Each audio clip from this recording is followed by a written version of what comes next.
Hello, everybody, and welcome to another episode of Game Develop Repeat. I'm Chris, and today we're going to be talking about the game Katamari Damacy.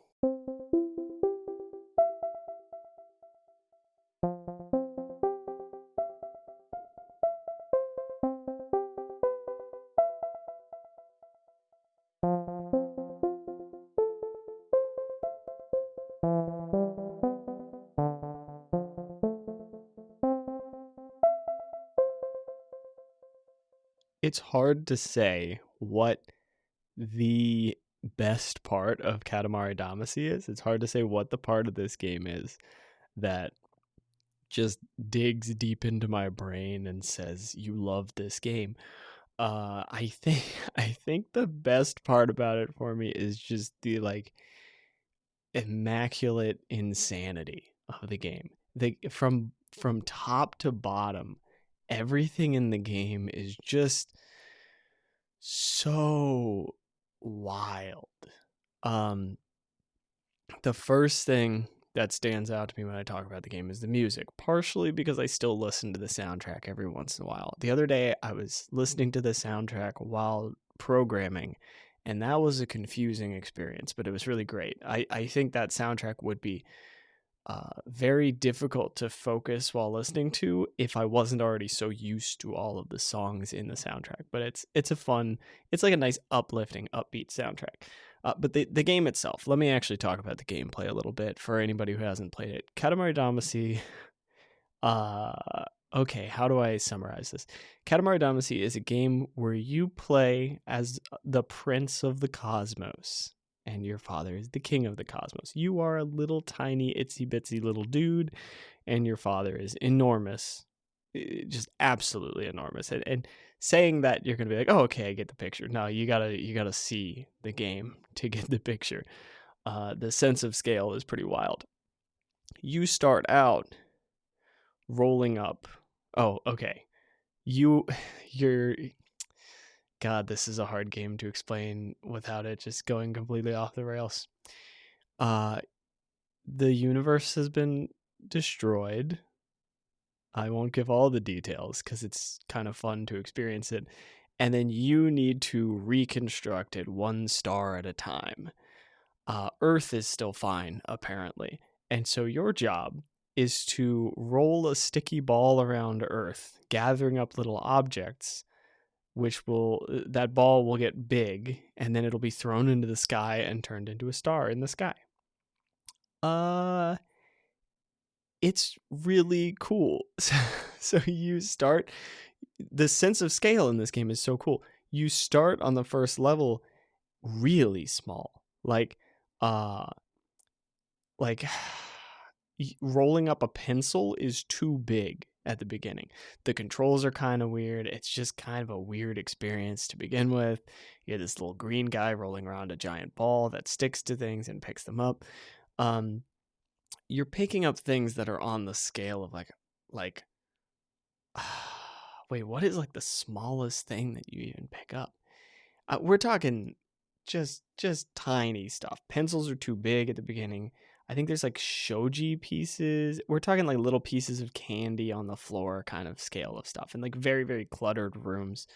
Uh, so this is the joy of this game is you're almost like cleaning an area initially, and like you're like you're collecting all of the stuff that's all over this like cluttered room and getting bigger and bigger. And as you get bigger, you can collect bigger and bigger stuff. Like at the very beginning, you see a mouse and you're like, "That's gigantic. There's no way I'll ever pick that up." And then by the end of the level, you're picking it up, you're chasing it down, it's running away from you where it used to be charging at you. All of this happening with this really wild art style and this absolutely insane story that makes almost no sense but makes enough sense for it to be like compelling and interesting. It is it is deranged in the best possible way.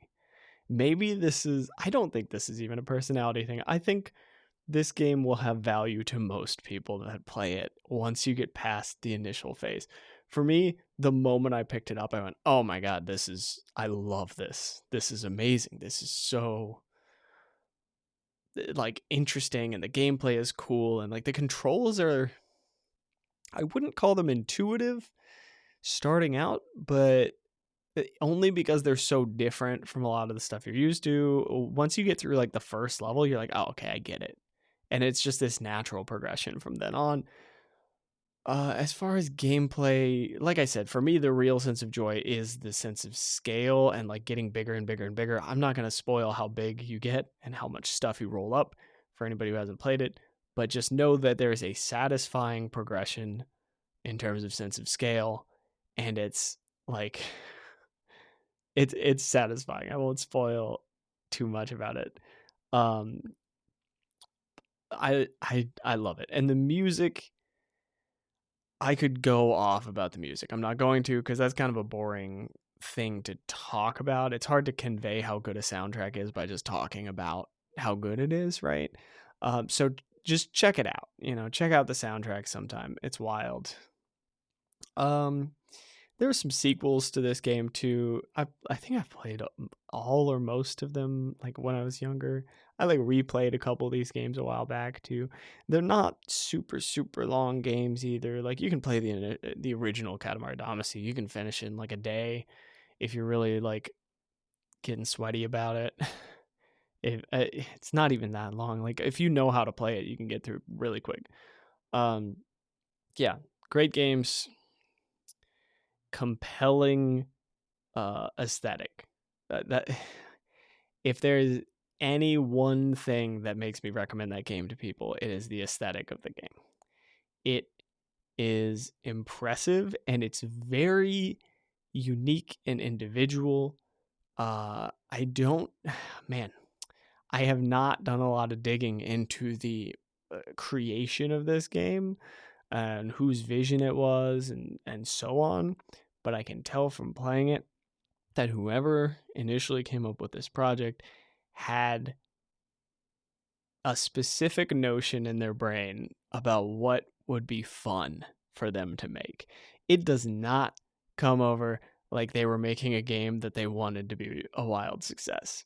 It comes over like they were making a game that they just wanted to play, and they thought it would be funny and cool and interesting, and they just made it, and it happened to be like they just executed it so well that it turned out to be pretty successful. I mean, it's the kind of game that I would think would be like the most niche of like weird indie cult classic things, but it's not. I feel like this game is fairly well known. Like I think it took off. Um, it's not, it's not like a Call of Duty level thing. I mean, I think most people I talk to would be like, what are you talking about? What is this game? When I was a kid, everybody I played this game with liked it. It was one of those games where I show it to somebody and they're like, oh, this is cool. This is fun. It had like a versus mode where you could charge your ball into the other person's and like slam into them and knock stuff off of each other's Katamari. I think the ball is called a Katamari. You could knock things off of the other person's, and like, yeah, it's cool. It's great. Highly recommend it. I originally played it on the PlayStation 2. There has been a re-release compilation thing. I haven't dug into it because I still have the original like PS2 ones. I have like Katamari Damacy, We Love Katamari, and then I don't know. Is Katamari Forever? Is that the name of one of them? I don't remember if that's a re-release or if that is like an original trilogy thing. The games did start to, I don't know. It lost the feel after a while. Like I think the first game and the second game are both really good. I feel like it like started becoming weird spin-offy games. I don't remember the details, but there was something about it after those two where it lost my interest, and maybe it's just that I didn't follow it. So maybe I'm missing out on something and should dig back into it. But there was some reason why I didn't go further than that. If you are going to go in on it, I definitely recommend checking out one of the first two games. I love the first one, but part of that is just pure nostalgia. But yeah, I really do love the gameplay on that thing. I've already said it 2 or 3 times, but the aesthetic is wild. It's so well done. And when I say that, I mean it's well executed, like top to bottom. Everything fits. it's it's um it's very cohesive and coherent in terms of what it is trying to be, while also being incomprehensibly strange. Like the oh, okay, I will talk more about the music for 1 second. The music is like, some of it is just like masterful. If you sometimes they just like throw out this sick piano thing. Oh man, I can't even get too deep into it. One of the most well-known songs on it, it like became a little bit of a meme. Oh man, I hold on, I gotta pause. I gotta find the name of the song. Give me 1 sec. All right, I just fell down the rabbit hole and started listening to this song and like had to pull myself away from it. The song is called "Lonely Rolling Star," and it is, God, it's so cheerful, and like it's got like that like little lo-fi kind of chiptune vibe to it, while also being very poppy and having like a nice little, just like a nice simple little drum beat. It's so tasty. Oh, it's nice. Definitely listen to that. I also looked up a little bit more while I was paused here. Might as well, right? Um, I found a list of all the Katamari games. So the two that I was thinking of were Katamari Damacy and We Love Katamari. And then after that, there's just a bunch of like random stuff that got released for a few years, like a mobile game and like a 3D, what are you, a third person puzzle action game called Me and My Katamari. I feel like I gotta. Anyway, there's like a whole bunch of weird little spin-offy things, and then Katamari Forever. So that was one of the games as well. That's on PS3, so I guess I never played that. Um, and then the re-release is called Katamari Damacy Reroll. That was released in 2018. I don't know whether or not that's on Steam. Let's take a quick look just for your sake. No, it is on. Oh, no, it is on Windows. Okay, I don't know which platform it is, but you can get it on PC. It's also on the Switch, you know. Anyway, this isn't, I'm not trying to advertise for it, although I just accidentally did. I do love the game, so fair enough. It's pretty accessible, which I'm a fan of. You know, like my very first episode, I was talking about how I wish that more like old games are accessible. This does not qualify as old. This is like what, 2000, mid late 2000s. I just closed the Wikipedia page, whatever. It's like 2005 to 2008, somewhere in there. I think it's 2008. Anyway, let's jump over to talking about what I've learned from playing this fantastic game.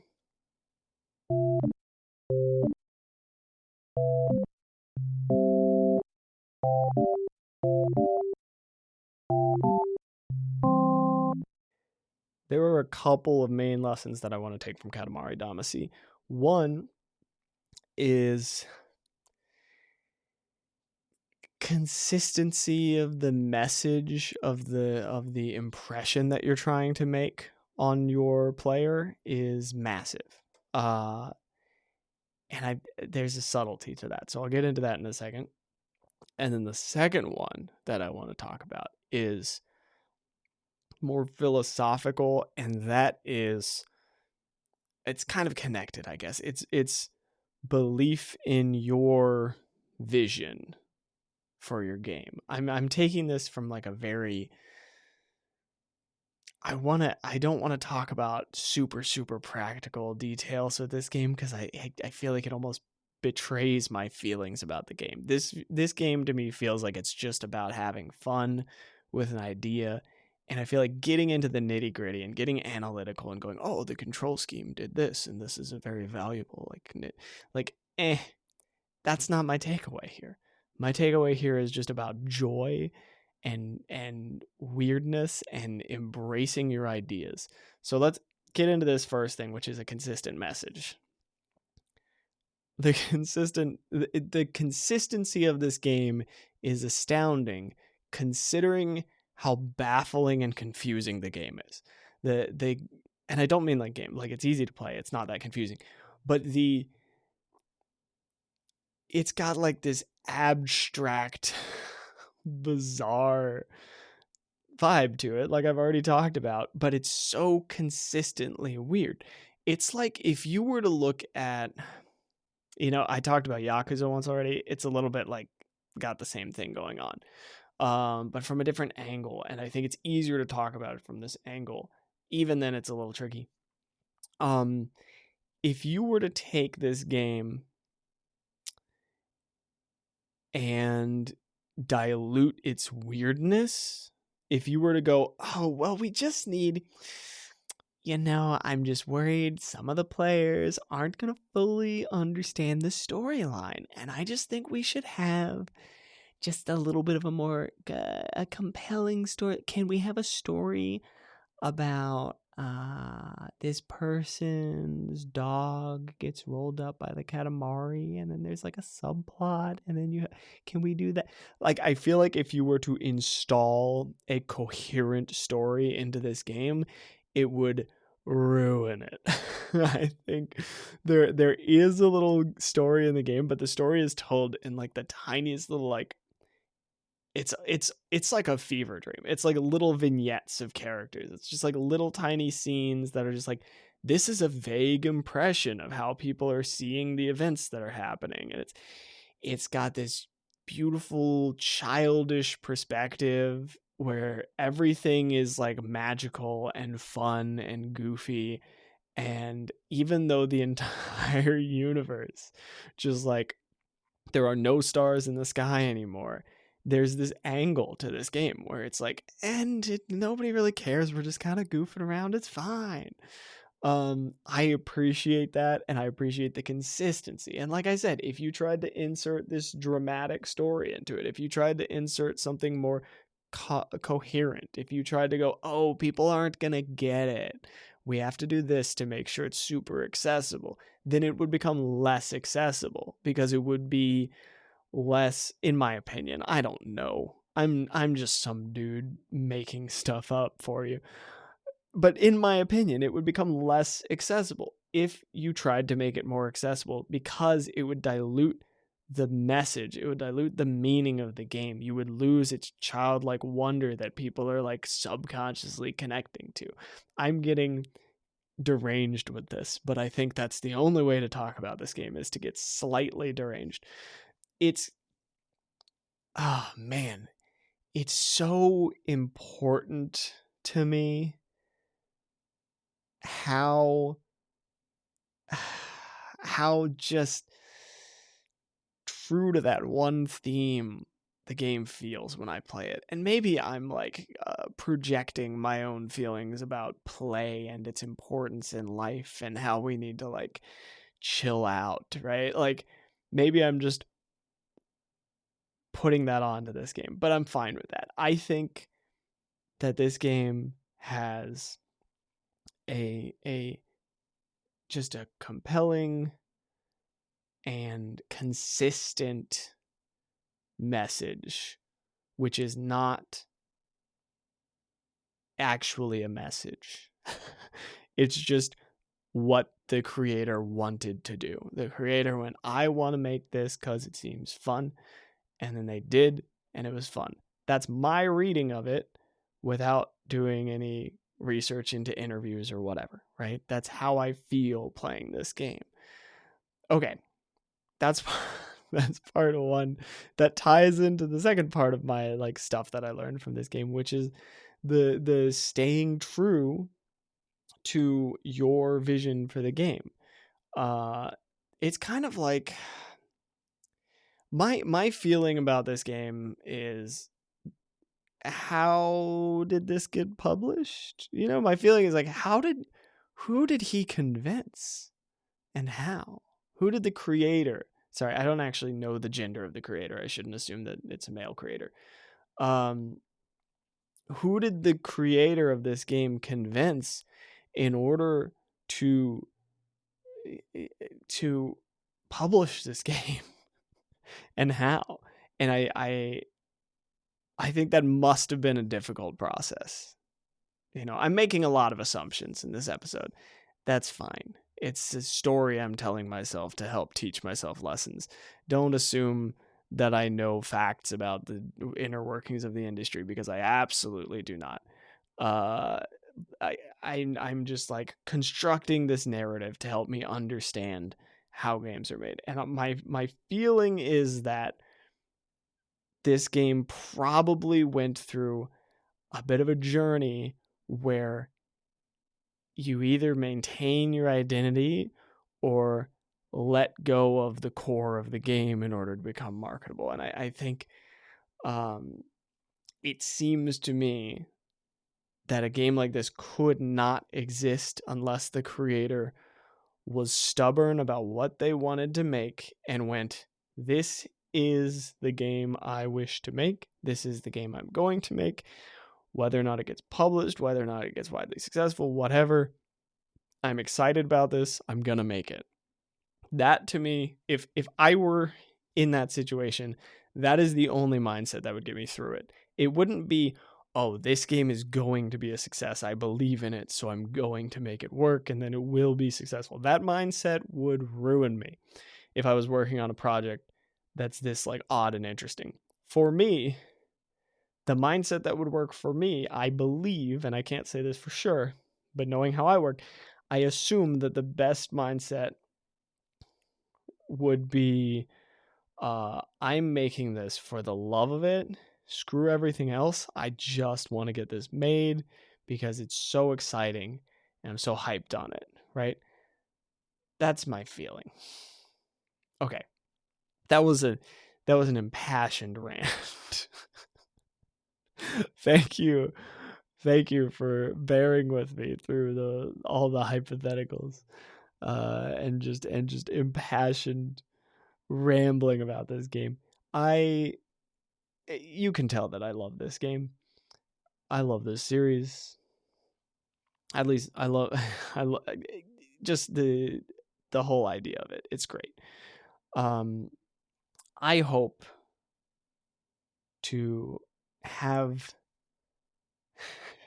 I hope that throughout my entire life I will have days where I have Katamari Damacy energy, if that makes any sense, where I just have that goofy, lighthearted, oh, the world might be burning down, but like, check out how pretty and cool this thing is, right? That kind of like weird, joyful, optimistic energy and like jovialness. I hope that there's like a childish spirit in there that I really admire. Anyway, I think that I think that's really all I have to say about what I've learned from this game. There's not, I mean, I'm sure I could get into other things, but that's the important stuff on this one, I think. That's how I feel. And the music is important, man. Like, I think music gets overlooked occasionally. I think sometimes music makes the game, and I think Katamari Damacy could be broken by any one part of it being different than it is, but like the music is super important in this one, in kind of the same way that it's super important in like Final Fantasy games or any game with like a pretty repetitive mechanic in it. The music becomes more and more important. um yeah, and the artwork in this is crazy too. It ages very well because it's extremely stylized, which I love, and like cartoony.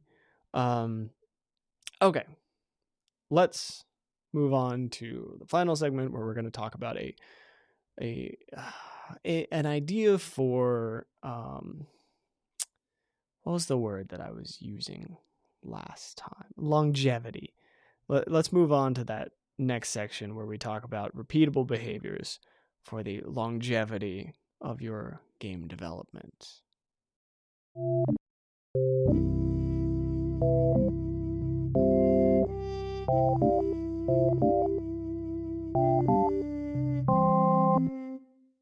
I think you're all going to love this week's repeatable behavior, because I love this week's repeatable behavior so much that I have gone overboard with it all week and need to pull back a little bit for a week.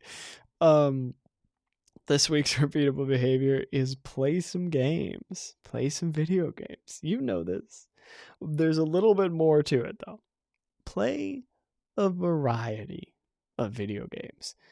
Go outside of your comfort zone. If you've got a comfort zone, you probably do, even if you don't think you do, right? Expand a little bit. Play something you wouldn't normally play. You're normally what's the genre you hate? Go one or two steps away from that towards the genre you like. Something in that middle ground where you're like, I'm not so sure about this, and just give it a shot, or watch a playthrough, or play a demo, or whatever, right? Like, some of my coolest gaming experiences are the ones that are very unexpected.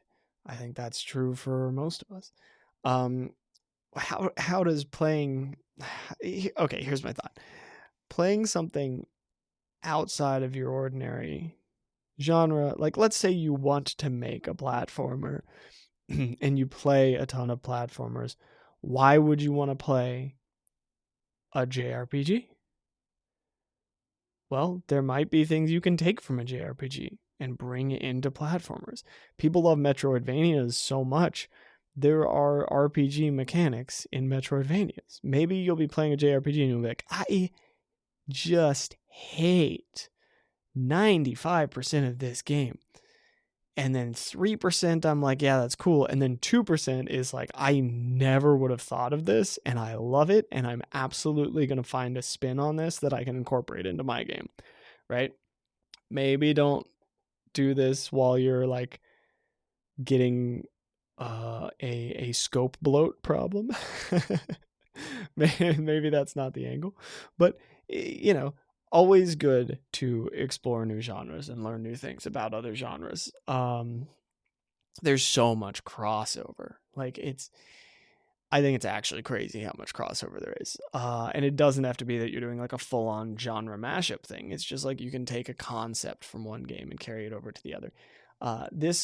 Okay, here's what I've been doing with this, because I alluded to this already. I have been playing just an ungodly amount of Valheim. And I know I am very late to the party, but it's an early access game. I'm going to argue that I'm still early. I'm going to argue that I'm still an early adopter of Valheim. I got on this train before the game was even fully released. No, somebody, my brother actually gifted me this game and was like, try it out. You're going to like it. I tried it out. You know what? He was right. I like it.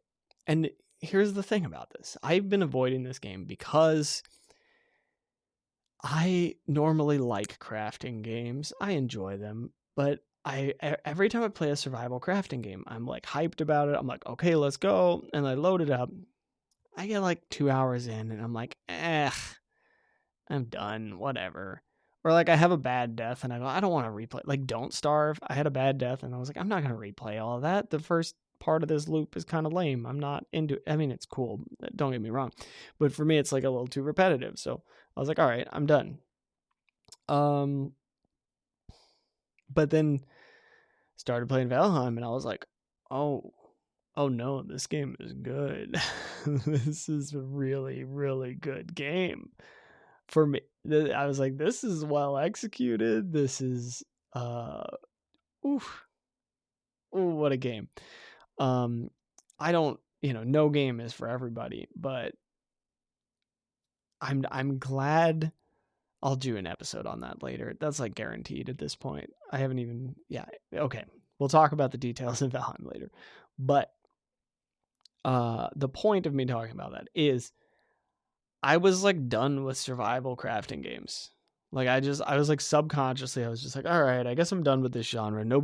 Every survival crafting game that I play is just not quite doing it for me. Like it seems like something I would really like, but even Minecraft, which is kind of survival crafting, original, like old school Minecraft, even Minecraft didn't quite do it. It was exciting, and then I dropped it pretty quick.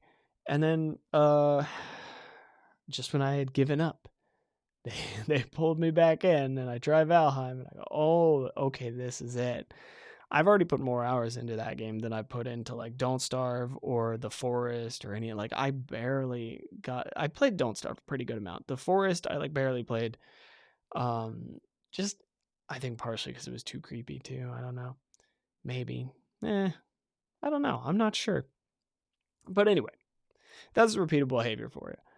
Repeatable behavior for you is try some new games, branch out, try something wild. You might find a game that you like a lot, and it might inspire you, or it might not. Or maybe you'll find something you freaking hate, and then one day you'll be developing something, and you'll have some idea, and you'll be like, oh, I'll do this, and then you'll be like, oh, wait, no, I don't actually enjoy that because I've tried that before, and that's not a thing that I'm going to enjoy developing because I don't like it. Maybe you'll learn something like that too. I think it's worthwhile. That is the show. I do have one ending little comment for you all. That's the end of the like content, I guess. And then I just want to say, we have had our first person join the Discord, which is super exciting for me. I officially have said words to somebody. Well, I typed words to somebody who is listening to the show. So huge shout out to that person. They know who they are. Thank you for joining.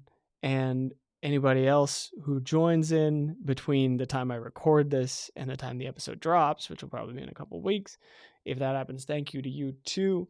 I'm just excited to know that there are real human beings out there listening to this show that I've just been throwing together because I'm excited about it, right?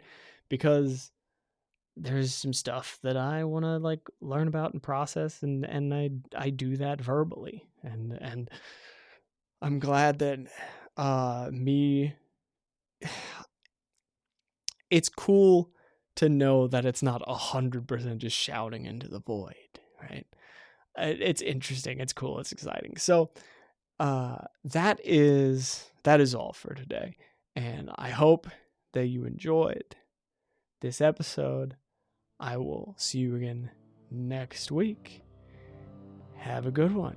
Make some stuff and enjoy the process. See you.